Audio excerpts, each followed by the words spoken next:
Welcome to week 2, Grow into Yourself. This week's focus is on self-actualization through the lens of being fearfully and wonderfully made. This week focuses on the transition from who the world says you are to who God created you to be.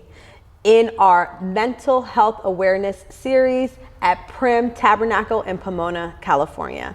Leeland, welcome. Thank you for having me. Absolutely. So tell me, when you feel overwhelmed by the digital world, whether it's advertisements, what the digital world says that you should be, who you are, how do you find God's peace?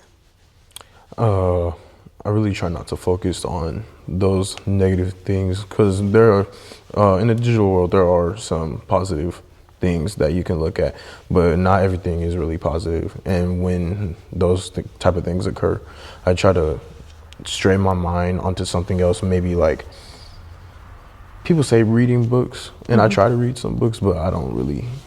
My mind gets distracted by that a lot. But I do try to look at things different.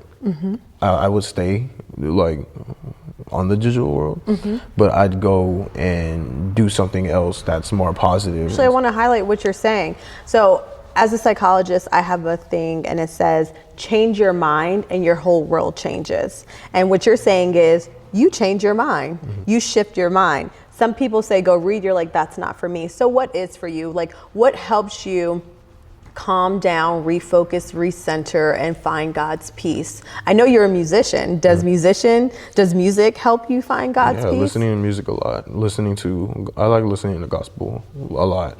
It really helps me like clear my mind and get through all those negative things that are being presented to me. Excellent, excellent. And then my other question for you is, if you could ask Jesus one thing about feeling happy or sad, what would it be?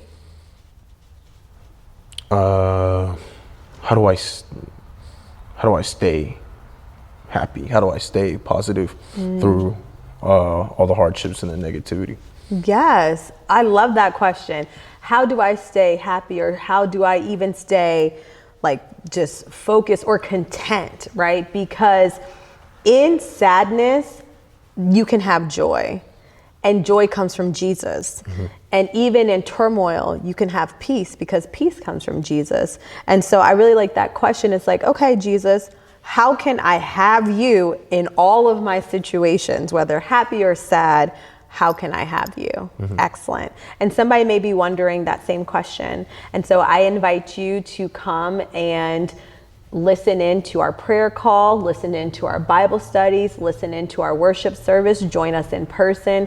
Because when you're going through, when you're struggling, if you want Jesus to be in the center of it all, like Leeland, listen to some gospel music, right? Shift your thoughts, shift your mind, and center yourself, and keep your eyes on the cross. And always remember that the cross is before you and the world is behind you. And when you know the cross is before you, that means you know that Jesus is before you, and you can conquer anything. And all the distractions, the worldly noise, that's behind you.